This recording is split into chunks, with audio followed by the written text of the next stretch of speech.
All right, so we're going to continue with the series of essay advice in our Monday uploads. Those of you guys who are new, thanks for joining in. What we try to do here is try to give as much practical, good, direct advice as we can for particularly juniors right now. If you're a junior applying for college in the fall, I'm gearing kind of most of my content towards that right now. But if you are currently a sophomore or underclassman, I think getting a head start look is obviously going to be helpful.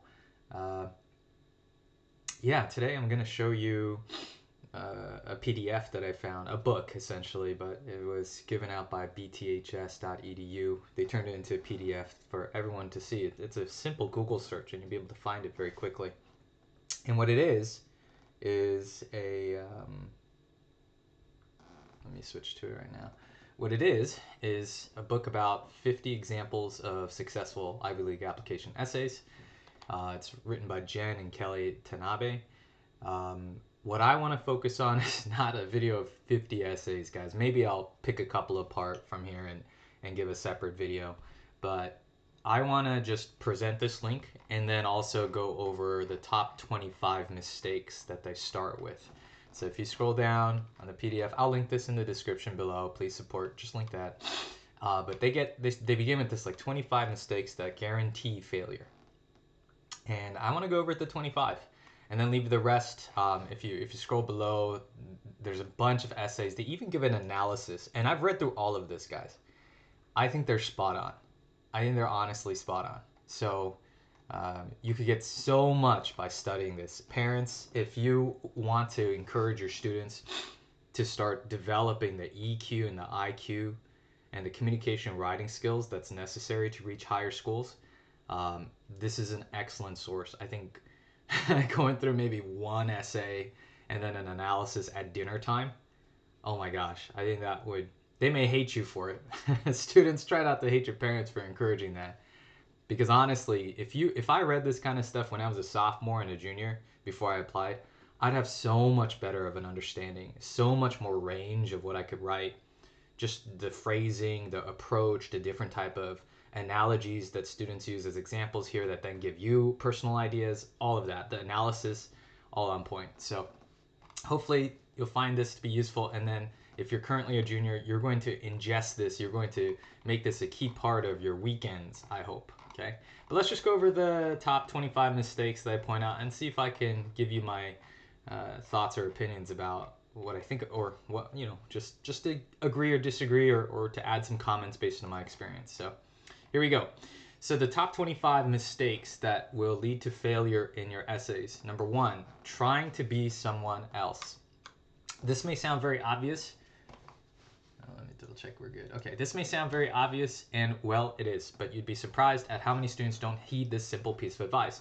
A lot of students think that they need to be who the admission officers want them to be, but in reality, the admission officers want you to be you. They aren't looking for perfect students who, for the perfect student who's committed to every subject area, volunteering wholeheartedly, yada, yada, yada. Present yourself in an honest way, and you'll find it much easier to write an essay about your genuine thoughts and feelings.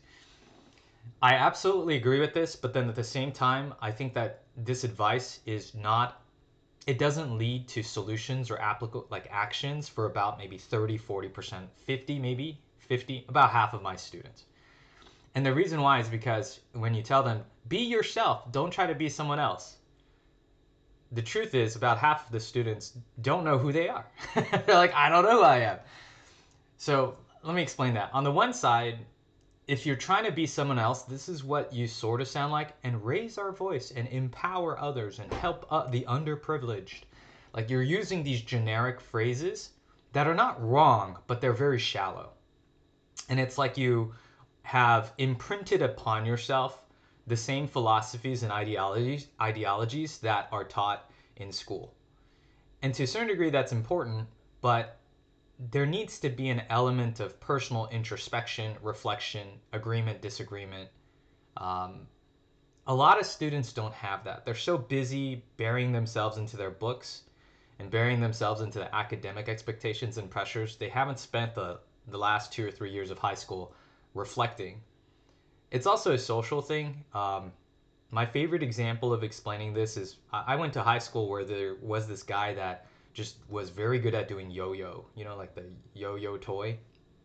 And I remember he was ostracized. He really put himself out there because he was considered a weirdo from just high school kids being high school kids, right? In order to be cool, you kind of straddled the line. You never really ventured too far. Um, but this yo-yo guy, we would make fun of him, like, oh, he's so weird. But it turns out, 5 years later, he wins the yo-yo national something something, and he wins like $500,000, and he travels the world touring, presenting his skills. And that's when, for me, that example clicked for me that he was unapologetic about his interests. He was unapologetic about what he wanted to do, what he enjoyed, and more importantly, he didn't kowtow. He didn't um, bend to social pressure and social expectations. I have a student that is proud to be a nerd and gather his nerds and fellow nerds around in the quad at lunch to create a video game together. Um, this is where trying to be yourself is the right advice, but I feel like a lot of students don't actually even know who they are because they spent so long just being vanilla and not venturing out and not being bold about their quirks. So while this is good advice, I think that for half of the students, um, don't be someone else then leaves, well, what should I write about then? Because then they have an empty tank. They haven't filled their tank up with reflections of how unique they can be or what makes them unique. So it's good advice, but I think it just leads to a challenge for half of the students, I'd wager. Number two, choosing a topic that sounds good, but then you don't care about. I think this is very similar to number one. Trying to be someone else is, in a way, trying to care about things that you think other people value, or trying to care about things that you think college admission officers want you to care about. So, like social inequality and justice and raising your voice, empowering your voice. Like those phrases are, I say that facetiously, but if you are only going to say that and not personalize and derive more unique and specific context to it, you're going to come off as being very cliche. Those are what I call like the cookie cutter builds. It's like your essay college starter kit. Talk about something very progressive, talk about how you want to empower voices, talk about you want to raise awareness. Those all sound good, but then if you really poke at it, it's very shallow and it requires more depth. So choosing a topic that sounds good but that you don't care about usually turns out to become one of those like shallow intellectual, emotional intelligence responses. Number three, not thinking before writing. Students, I want to be very clear about this. I think that you should treat essay writing like cooking. A pro chef will wake up early, like a sushi chef, right? I don't know if you guys watch Jiro Dreams of Sushi, or you watch those like foodie blogs, vlogs, travel vlogs of food. Like I love that stuff, man. But when you see like the higher level fine dining craftsmanship, they don't start cooking right away. What do? They collect their ingredients, they go to the market, they scrutinize every inch of the produce. They not want it to be perfect, right? That Jiro guy from the sushi Netflix documentary, he goes early, or his son goes early in the morning to check the fish quality at the seafood market. He then collects it, and then he gathers them all up, and then he takes it to the kitchen. And in the kitchen, he starts thinking about, okay, based on all these fresh ingredients, what recipe can I think of? And then so they start to generate recipes. And then they start to cook. What I see most students do is I think they think that they are prepping for writing. They'll do a very quick basic outline perhaps, but the truth of the matter is they're really just cooking. They're just going straight to the cooking, drafting, writing process. And I think that's what point three should be about. Let's see what the description says though. Not thinking before writing. You should spend as much time thinking about what you will write as actually putting words on paper. This will help you weed out topics that just don't go anywhere, determine which topics has the greatest pull for you, and figure out exactly what you want to say. Dude, guys, this is simply telling you, organize your thoughts, do a little bit of research, spend a week thinking deeply, right? Before you even think about writing a first draft. It's always so much more conducive and helpful when a student comes with a range of initially pruned ingredients, all right, for their essay drafting. Um, if I had to go a little further, what ingredients are you looking for? Pay attention here. There are two types of ingredients, two general categories. The first ingredient in college essay writing is the concrete details. It's the actual life experiences. Do you want to talk about how you struggled in eighth grade with confidence because you failed like you I don't know, you bombed a piano recital? Do you want to talk about how you grew up in New Zealand and how that was very powerful in infusing you with nature? So developing and creating a list of your life experiences, your school, your academic experiences, just so you know what your ingredients are. Like what can you base your cooking on, your writing on. Then the second category of ingredients are your reflections, your takeaways. So what that you bombed a piano recital? What did that trigger in you in terms of a personal reflection or growth process? Did it kind of change your mindset about not only how you take preparation more seriously, performance more seriously, but perhaps maybe a change in your mindset of what it means to not give up and what it means to continue to take the challenge and grow and how to overcome that initial public and personal embarrassment and how powerful that that lesson was for subsequent parts of your life, maybe when you ran for ASB president, right?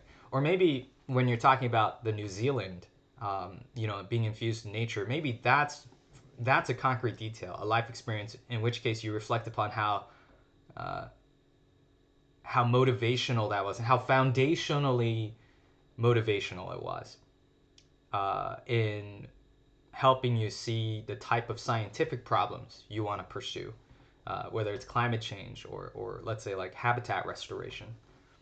So one more time, when you're writing, you want to be thinking like a chef. You want to cook. You want to gather your ingredients first, prep your ingredients, figure out a recipe, and then start to write. Too many students don't think about any of that and they just start jumping into writing, and that's why they end up with very frustrated struggles. They just don't have enough ingredients to play with. Number 4, not answering the question. Holy cow, this is so common for some, even my top tier students. I kind of get shocked by it. While this seems simple enough, many students simply do not heed this. The advice is essentially pertinent for those who recycle essays. I don't think I need to read the full paragraph. I'll give you a perfect example of this, okay? In one of the short answers for a top tier school, they're going to ask you, design your own class. What is it called? And I can't imagine, I can't, there's so many students in the first draft that they don't give me the title of their class. The prompt is asking, what is the class called? And yet not, like half of the students often will not give a title of the class. So answering the prompt, answering the question, absolutely important. Here's the problem if you don't do this, okay? If you don't answer the question, the reader is going to be like, bro, guy, dude, bruh, do you know how to answer questions? Do you know how to read prompts? It's not a good position to be in. So guys, pay attention, please. Don't make this mistake for number 4. Make sure, first and foremost, it should be a checkpoint as you're drafting, when you're finalizing, right before you're sending. Ask yourself, did I answer the prompt? Number 5, not sharing something about yourself. This is personalizing. Again, you just want to try to find moments where you can inject personalization. I actually want to read this paragraph because there's a cool little tip here you should take away. As you know, the main purpose of the admission essay is to impart something about yourself that's not found in the application. Still, many students forget this, especially when writing about topics such as a person they'd like to meet, or favorite book or piece of literature. I wanted to get to that point because I think that a lot of students can gain so much more texture and personalization in their essays if they found opportunities to mention certain types of favorite things or role models, right? So let's say you're writing an essay about how really your favorite academic subject. That's prompt number 6, I think, for the UC applications. They'll ask you, hey, what is your favorite academic subject? So you can mention how you love literature, and then how you can point to the fact that you don't have a bias, you have a full range, you're a fan of Faulkner. But at the same time, you love the conciseness and the brevity and the wit as a result of that of Hemingway, right? But as of late, I've been really enthralled with blah blah blah blah. And so by providing those details, you're giving me these kind of like very value filled context points of the type of literature you enjoy, the level of literature that you're currently engaged in. There's so much you could gain from that, and as well as finally the personal interest. So find opportunities to share little tidbits of yourself in this kind of way. The example details, like maybe you want to become a businessman, right? So then who's someone you aspire towards, or who gives you um, that idea? Who's your role model, right? I kind of equate this to basketball. Basketball is becoming really popular. Hopefully my viewers can somewhat relate. But let's say you want to become a basketball player, right? There's so many greats at this point, so many giants that you're standing on, that you should be able to point to certain types of styles you admire. Like I'm a huge fan of step back threes. That was really started by Harden, and really became kind of the mainstay as a viable means of winning a championship with Steph Curry and the Golden State Warriors. Or maybe you're really interested in just the like Magic Johnson and the art of being a point guard, and how that is kind of where you molded your play style. Where did you mold? Who are the role models? Who are the examples, favorites, personal joys, preferences that shaped you and influenced you? I think that's really important to be able to detail, and those are the bursts of personal detail that I love to see. Um, Number 6, forgetting who your readers are. Naturally, you speak differently to your friends than your teachers. When it comes to the essay, some applicants essentially address the admission officer with a too friendly high five instead of a handshake. In other words, it's important to be yourself in this essay, but you should remember that the admission officers are adults, not peers. The essay should be comfortable but not too informal. Remember that adults generally have a more conservative view of what's funny and what's appropriate. The best way to make sure you're hitting the right tone is to ask an adult to read your essay and give you feedback. That's fair. That's fair. I think like having Zoomer little bursts is fine. So it's that burst of personality. You're showcasing that you are um, a leader of your generation. Um, but I can also see how this advice is valid. Let me think of an example that comes up. Forgetting who your readers are. Okay, so in a categorical, in a short answer, let's say for USC, they'll ask you, um, if you can choose any roommate, who would it be? I'm probably butchering the prompt, but it's asking about like describe your ideal roommate or something. So then if you give me some super like Zoomer, more recently popping off on YouTube personality that only like youngsters would know, then you're gonna miss a lot of the potential connection with your reader, because your reader's not going to be in the know of what's latest going on YouTube in Minecraft or something like that, right? So there's an area of judgment that you have to make. I think another thought here is like I have a lot of students who are really interested in K-pop. So when they say, who would your roommate want to be? Who do you want your roommate to be? They'll mention this like up and coming super hipster K-pop star. Like they're not even mainstream yet. That's how cool you're trying to be. That's how in the know you are in the K-pop underground industry. Well, the truth is the average admission reader is not going to know anything about that. So knowing that your readers have a certain limitation of understanding of connection to maybe some like pop cultural references, these are the things that I think make sense for the mistake number 6 of how students make this mistake. Number 7, tackling too much of your life. Because the essay offers a few hundred words, it's about 650 for the personal statement at this point. It's 500 for the coalition, at least of previous years. I think they upped it recently to be on parity with the standard that the Common App sets. So 650 words. There are a couple of open-ended essays that are very similar to personal statements in style, and that will be no limit for Harvard, 500 word, 250 words. There's a big range, but just think anywhere from 250 words to 800 words, the main essay being around the 500 to 600 range. Tackling too much of your life is about balance. I'm not going to spend too much time on this number 7. The point is you don't want to over inundate us with all the details. You want to be sharp, concise. You want to point the critical moments, but then you want enough time or enough space, word count in your essay to talk about other things besides your life details. It's about reflections. It's about what you do as a result of the life you lived to this point. So projecting outwards into the future. There's so many other things that you have to incorporate. So I see a lot of students tackling. I think the best way to explain this is I've seen students create or fall into this mistake by spending too much time in the first half of the essay talking about building up the story.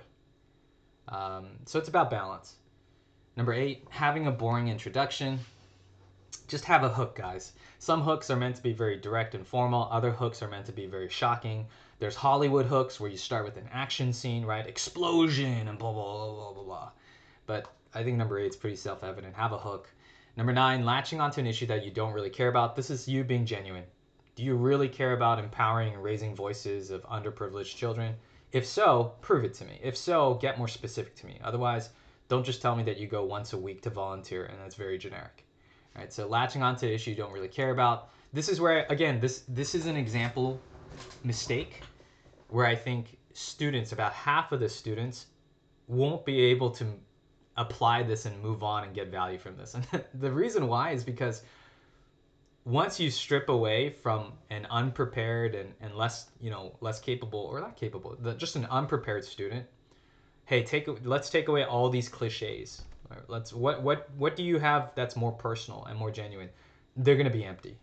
They're gonna just be like a empty book because they've lived most of their high school career never reflecting. They're just latching on to things that they think are mainstream, like empower voice and help the underprivileged and yada yada. So one solution to that, by the way, would be, again, look at your experiences.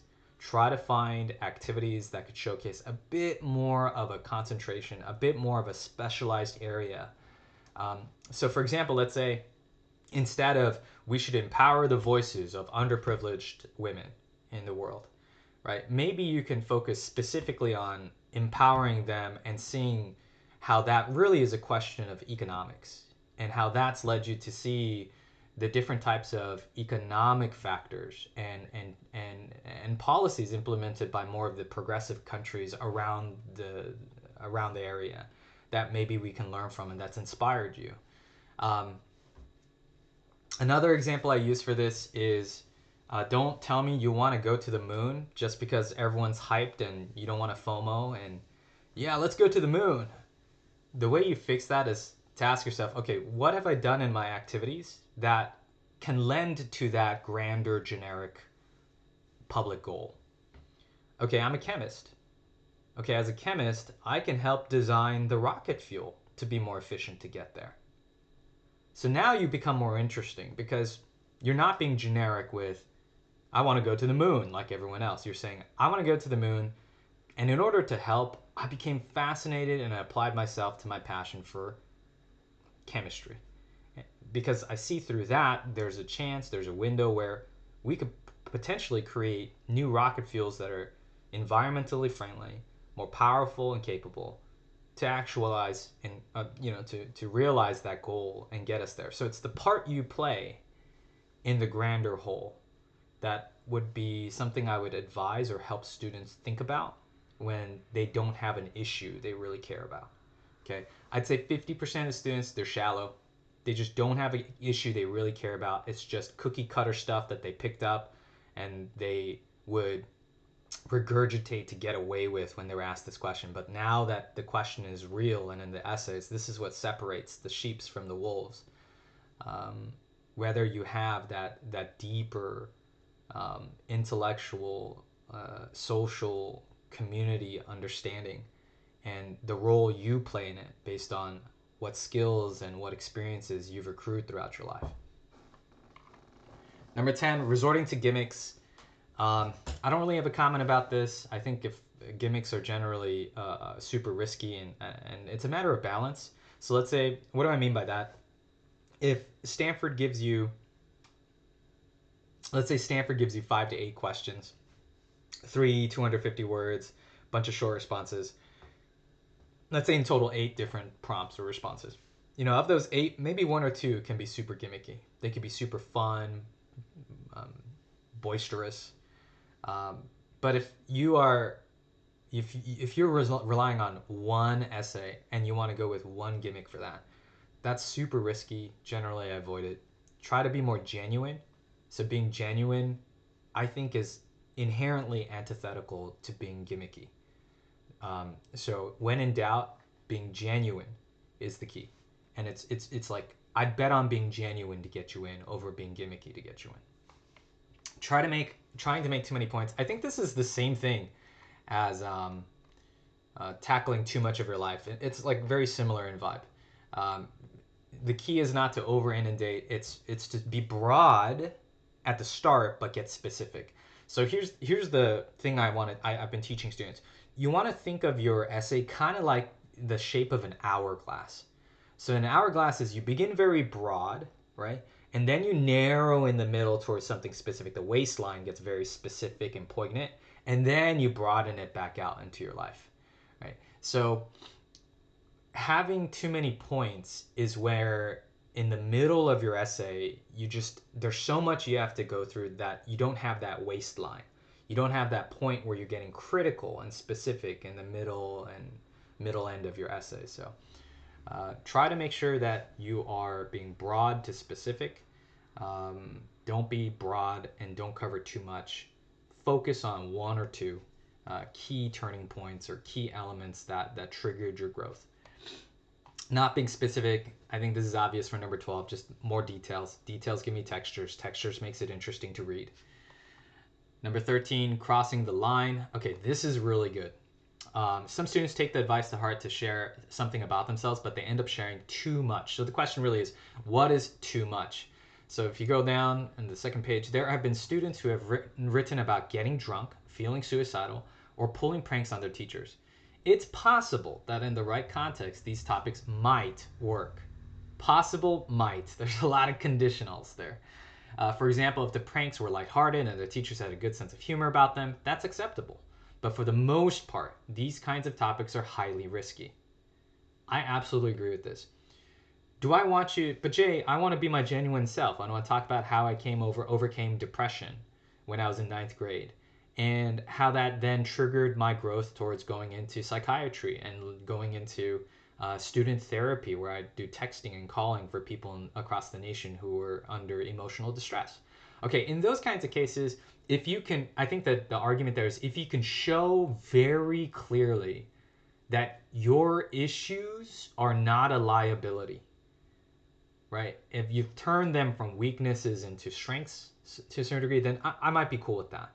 But generally speaking, an admission officer is going to be concerned about the mental, emotional stability of their students that they accept. That's just the fact. They don't want to take a risk more than they need to. So when you're presenting these kinds of darker notions of your life, if you're still struggling with them to a degree where it's potentially dangerous or debilitating, that's not a good thing to write about. In general, I'll ask my students to avoid these topics. It's very rare. Like I said, the exception case needs to be very clear. And that's where you probably need to talk to someone about like where we would draw the line. Number 14, repeating what's in the application form. Yeah, this is resume flexing. So when you're flexing your resume too much, it just makes you look very one-dimensional. It doesn't show that you have the EQ and the IQ to go with the AQ. The AQ being like your academic performance. If you're wondering what I'm talking about when I'm saying AQ, EQ, IQ, check out the video I posted about the 3 signals that your application needs to signal. Not having a connection with the application form, I don't really care too much about that. Number 16, not going deep enough. I think that's true. I think that's a valid mistake that some students make. Maybe like 10%, 20% of students will... they have other problems than this. This is I think if you are, how I would incorporate number 16 is, if you remember how I mentioned there are two main ingredients to essays. There's the concrete details or life experiences, like your life and your detail, your activities. And then there's the reflection, the personal reflection, introspection. I think where it doesn't go deep enough for the ingredients is that the ingredients aren't detailed enough. So, for example, instead of saying, I led a team of members to do community service, versus going deeper, I led a team of to conduct educational science fair experiments for students, and how that then led to a partnership with the school district to conduct summer sessions. See how much more specific? That's detail. In terms of going deeper for reflection, I think instead of saying, and that's when I learned that to listen to others. Oh my gosh, I hear that so much in leadership essays. The prompt number one for UCs, like, so what'd you learn as a leader? I learned to listen. Ugh, that's so shallow. You need to go deeper than that. So like, listen how, or listening in what particular way? Maybe in the specific context of listening and dialoguing, liaisoning with the school administration to figure out a plan where you can get official support to use the multimedia room to do your science for projects over the summer. So learning how uh, to dialogue with faculty and administration and find a way to secure these kinds of public goods and public sources, resources. That's a very important skill, right? I led a club to do this class versus I learned how to manage the bureaucracy side. Like there's a different element of maturity and understanding if you can go deeper like that. 17, not getting any feedback. This is obvious. Get feedback. Number 18 is hilarious to me. Getting too much feedback. Okay. Even amongst my peers as experienced counselors, we will have disagreements about essays. One person will like a very Disney style. I prefer more of a Christopher Nolan dark and gritty style. I'm just not into Disney. And the key is to realize that eventually some feedback, some forms of feedback are more useful to you, or you should lean more on certain types of feedback than others. Generally speaking, I get where I see this is like usually very overzealous parents. So, really common example of too much feedback is when parents chime in and they look at the essay and go, "Dude, why aren't you talking about your first place state championship? Why aren't you talking about becoming president of your ASB or your student body?" So the parents will give feedback typically where they overload on resume flexing. And what that does is then it creates uncertainty for the writer, for the student. Like, should I be doing that? But Counselor J says blah, blah, blah, yada, yada, yada. So if you get too much feedback, sometimes that could really confuse the writer, the student. And that becomes a concern. That becomes a mess in of itself. So I think the solution to this, not getting any feedback, getting too much feedback, is find a feedback source you can trust. Find a feedback source you can trust.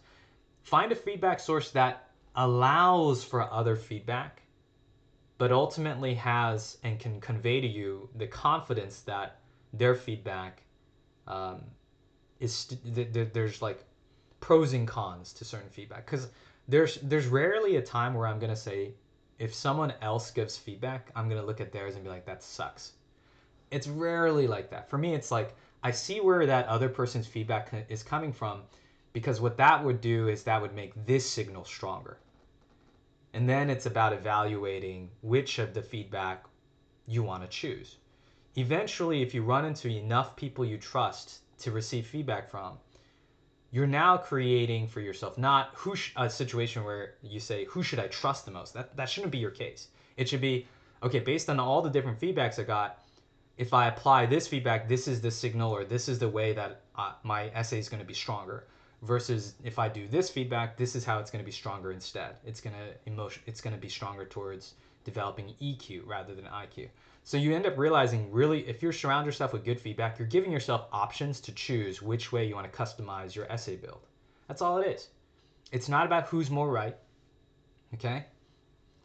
Granted, there are some feedback, like I mentioned in the beginning, like from parents who are trying to just push for resume flexes, where I would disagree. And that comes from experience and just reading tons and tons of these. Guys, there's 50 Ivy League essay examples in this PDF. Read through them. Tell me how many of them resume flex intensely. And then get back to me. So there's some feedback where it's very clearly coming from experience, and then other feedback where it's not. And then there's the point where there's feedback that are equally valid, and what that presents is not a conundrum. Oh my God, Jay, who should I do? What should I do? I'm getting mixed. Figure out what the strengths of each of those feedbacks are, the pros and cons, and based on the pros and cons of those feedback, the outcome of how that would change your essay if you applied that said feedback, which way you want to go. It becomes a personal choice of customizing your build for your essay. Anyways, number 19, try to be extraordinarily different. Trying too hard to be unique. Don't try to be unique. Be yourself. One more time. Don't try to be unique. Be yourself. That advice, again, runs into the problem of about 50% of students who don't know who they are because they haven't spent the time to think about it. And that's why I'm presenting this material, guys. Start early. Start asking yourself these questions. You know, like high school doesn't really encourage you to introspect, but that's what this requires. For you to introspect and start to carve out a niche of, this is who I am. These are my idiosyncrasies. These are the things I'm unapologetic about. You need to start figuring that out. Number 20, ruling out common topics. I think what this is trying to say is sometimes a piano essay, people will immediately say, don't write it. Piano essays are just way too common.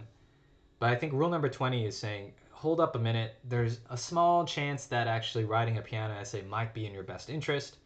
I can see that being the case if, let's say, you're a student that is predominantly applying, for music academies like Juilliard or Berkeley.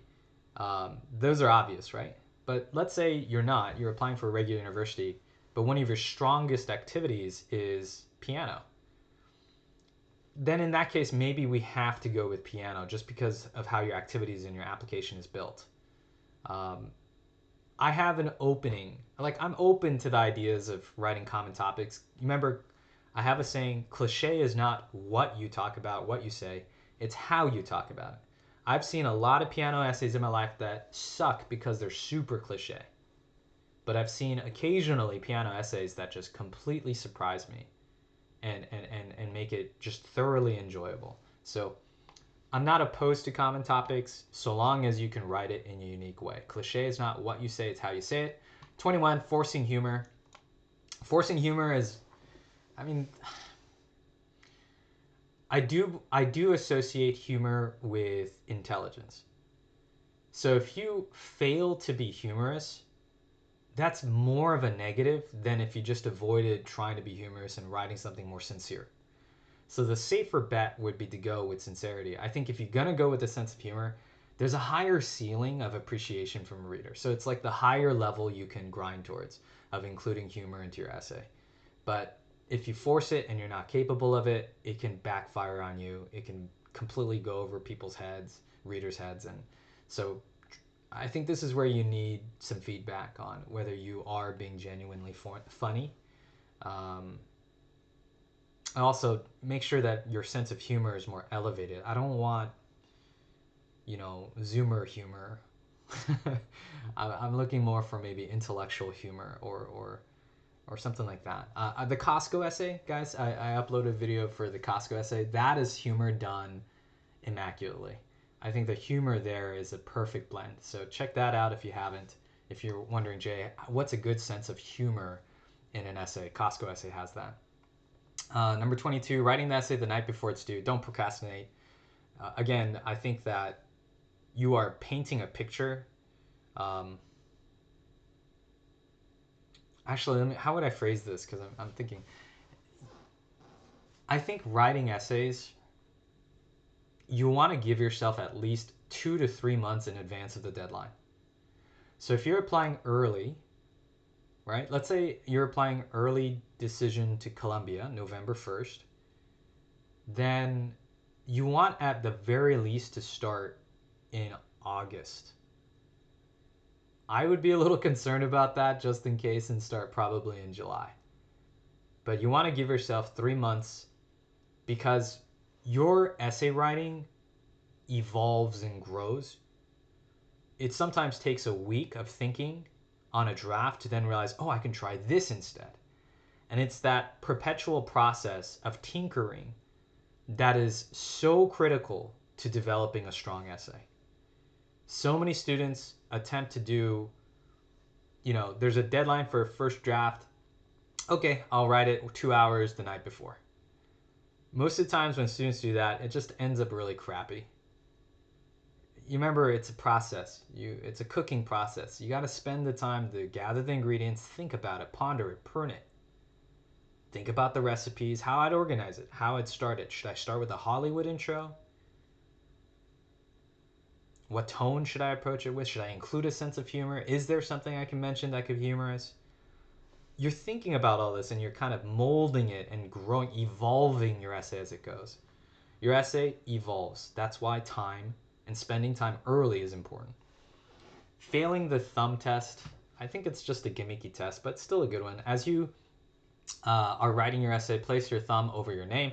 Could you put another name at the top, because it could be an essay written by many others? So in other words, are you writing a generic essay that other students can ascribe themselves to? That's what this is. Again, don't write generic essays. That should be obvious, but the thumb test is pretty cool. Number 24, forgetting to proofread. Oh yeah, guys, one thing I want to note is if you've got grammar errors and you've got Google Docs, like, what are you doing? Like, use your Google Docs, the red squiggly underline, the green underlines that indicate like grammar checks. Like, take advantage of that. Also, Grammarly. I don't know if you guys have been using Grammarly.com, but that's such a good source. Don't lean on it. I've seen students lean on it too early, and now they don't know how to write. so be careful of that. But at the very end, before I'm about to submit, running it through Grammarly for any checks, like, that makes sense to me. That makes a ton of sense to me. Proofread your stuff. One thing I want you to add as a student now for college admission writing. So when you're writing college essays, a part of your proofreading should be checking the word count. So literally at the bottom of your draft, you should indicate word count or character count, because these prompts are going to be word count limited or character count limited. So a part of your proofreading you need to start including, students, is adding a word count or character count to your drafts, because that then gives you an understanding of, am I writing too much? Am I writing too little? Obviously, you want the Goldilocks zone. Number 25, not writing to specific college. I'm not worried about that right now. I think this goes on later on into why college.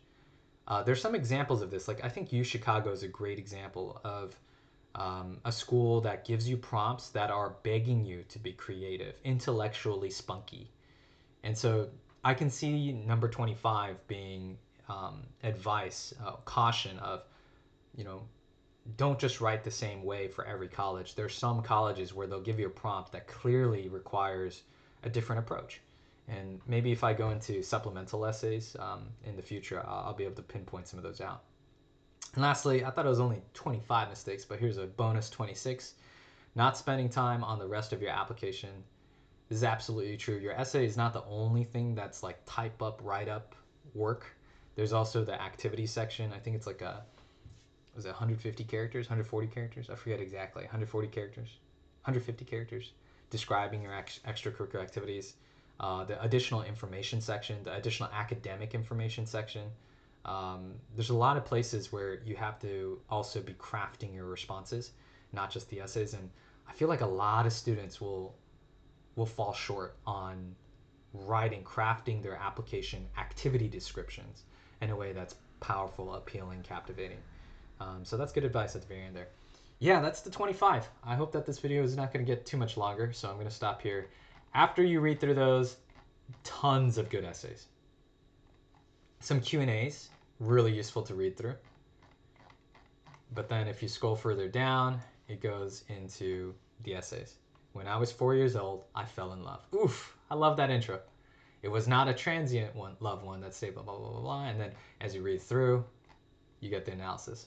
Juana's essay opens with a fresh perspective on a theme that is often overused and can become easily hackneyed. Love. Guys, there's 50 of these. Please review these.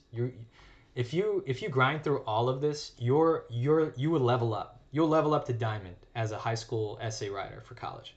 All right, so get to it. Again, thank you guys. If you guys stuck all the way until the end, thank you so much. If you have any suggestions of what other kind of content you want me to go through, please let me know. Otherwise, yeah, I'm just going to continue to try diving into essays because that's what our juniors are going to be dealing with, and that's what this is all about. This is for you juniors right now. Alrighty, guys. Have a good one.